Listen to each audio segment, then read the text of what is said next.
There's been a lot of talk recently about free speech and limiting of free speech, especially in view of recent developments in the United States with the so-called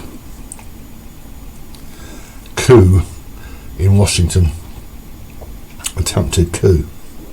I want to explain here precisely who hates free speech and why. This man is Jerry Gable. He's retired now, but during his career he was a well-known hate-monger. He's a Jew, calls himself a Jew, calls himself an anti-fascist. He spent most of his working life attempting to deny people he considered to be anti-Jewish and fascist, to deny them free speech, and he mentioned in the media other than the usual degrading stereotypes. Gable and his ilk would like to shut down everybody who disagrees with them. And this is why. On October 23rd, 1987, the Jewish Chronicle newspaper published an interview with Gable, an interview by David Winner. If you aren't familiar with it, the Jewish Chronicle is a long established Jewish newspaper based in London. It was founded in 1841. In this interview, Mr. Gable explained how in the 1960s he had brought to book a gang of synagogue arsonists. One of their attacks had resulted in the death of a student, a fire at the Masifta Talmudical College in Stamford Hill, the heart of Jewish London. He didn't name the college, but he said, and I quote, "I stood in a burnt-out shell of that yeshiva at 4 a.m. and made a private vow to get the people who'd done that." Potent stuff. Except this claim is a tissue of lies. What actually happened was that in 1965, Françoise Dior, the former Françoise Dior, Françoise Jordan, the estranged wife of the British Nazi leader Colin Jordan, she seduced two gangs of young men, ideologically members of the then National Socialist movement, and they set about setting fire to Jewish premises. They torched a number of synagogues. One was burnt down completely, and all sorts of damage was done. One of the gang, Paul Dukes, he, shall we say, had second thoughts, and he turned his comrades in. There were two trials at the Central Criminal Court, which resulted in quite lenient sentences, actually. By that time, Mrs. Jordan had decamped to her native France. If the name is familiar to you, she was the niece of the famous Christian Dior. When she returned a couple of years later, she was put on trial as well and convicted. So what about the fire at the yeshiva? Well, back in the 1990s I looked into this, and there was indeed a fire at the yeshiva, the Masifta Talmudical College in Stamford Hill, as I pointed out. There were two serious casualties. One was Judah Gottesman, whom I spoke to when I was doing the research. He worked as a shocket in Manchester. I don't know where he is now. He might be dead, but he was working as a shocket in Manchester. He jumped from the upper floor of the building, and he told me that I had injured his leg, and it was still going problems to this day when it was cold. Wolf Katz was the fatality. He died in the fire. So why wasn't Mrs. Jordan, why weren't any of the gang prosecuted for this outrageous act? Because the Masifta Talmudical College fire was not an act of arson. It was burnt down in November 1964, the year previous to the arson attacks. We know it was an accident because the authorities went to considerable lengths to quash rumours of arson. Obviously, it being a Jewish premises, there have been rumours and such. I corresponded with the coroner as well, and Wolf Katz was not murdered. There was a very concrete inspiration for the arson attacks, which had as much to do with personal grievances with anti-Semitism.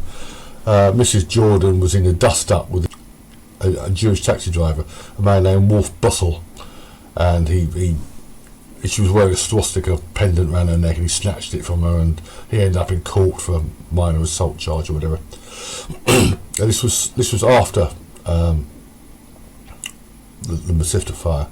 So what Mr. Gable did, quite cynically, was tack on this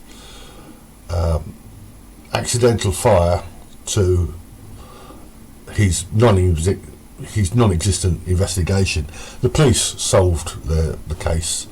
Earlier, actually, in 1984, Gable claimed his chum Harry Bidney had been responsible for bringing the arsonist to book.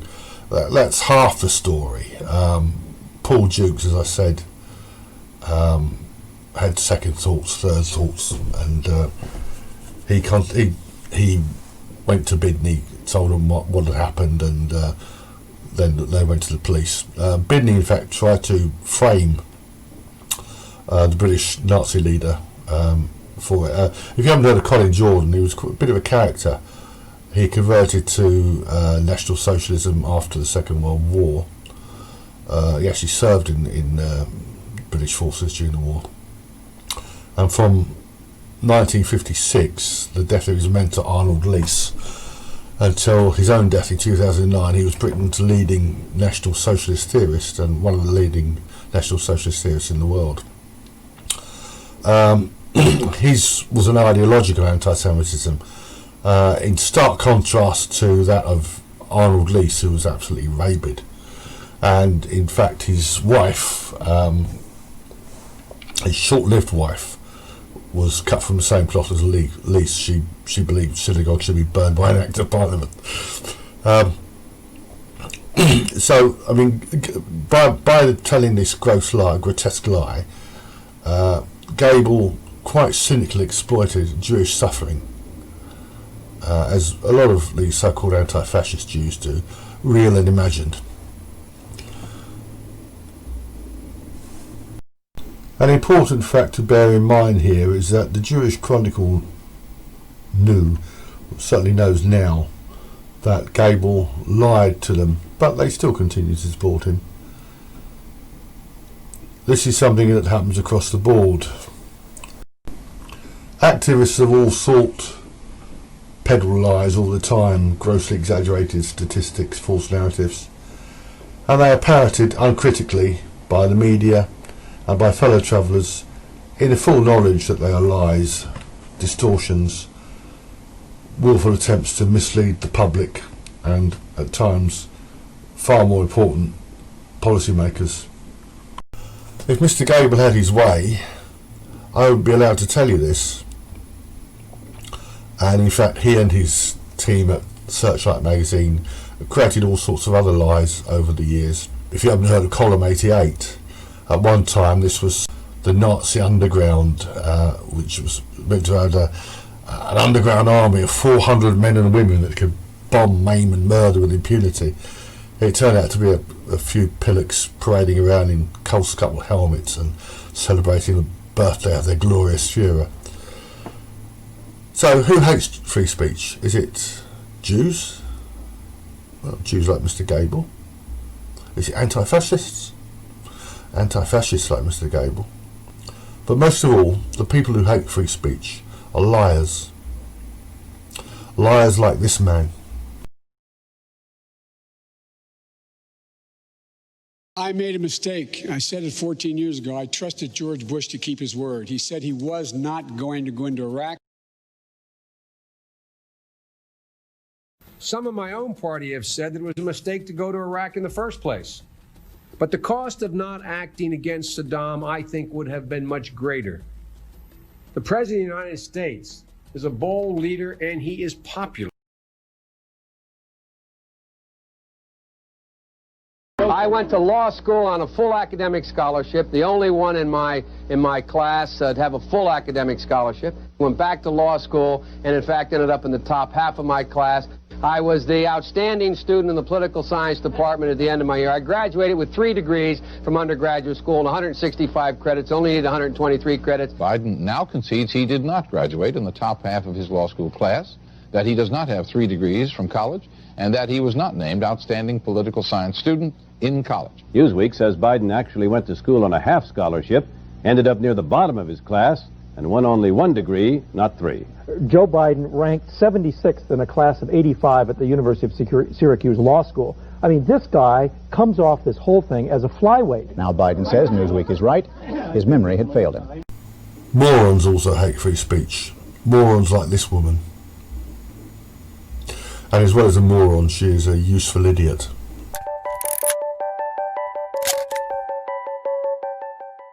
ICE is the only criminal investigative agency, the only enforcement agency in the United States that has a bed quota. So ICE is required to fill 34,000 beds with detainees every single night. Well, unemployment is low because everyone has 2 jobs. Unemployment is low because people are working 60, 70, 80 hours a week and can barely feed their kids. You know, in a Koch brothers funded study, if any study is going to try to be a little bit slanted, it would be one funded by the Koch brothers.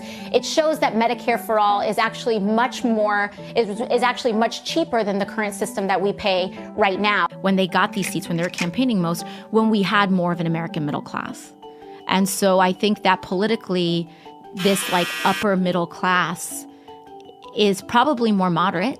But that upper middle class doesn't exist anymore in America. The reason that the Supreme Court upheld the Affordable Care Act is because they ruled that each of these monthly payments that everyday Americans make is a tax.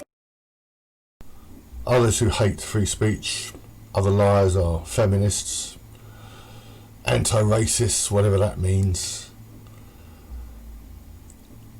And as we can see now, most of the mainstream media, certainly in America, where independent voices have been choked off, where even the President of the United States was censored, and leaving aside any claims of election rigging, but for that, Donald Trump would be starting his 2nd term now. We must defend free speech. Hate speech is something that was invented by the likes of Mr. Gable to justify the suppression of free speech. If you examine a lot of their speech, it amounts to hate speech. It amounts to hate speech against hatred of the white race, hatred of Western civilization, hatred of America, and in the case of feminists, hatred of men. Anyway, that's about all I have to say on the matter. I've made a couple of other videos on this subject. There's the Great Free Speech Experiment, and there's another one called The Evolution of No Platform. You'll find those at the Internet Archive and also on BitChute. Please check them out.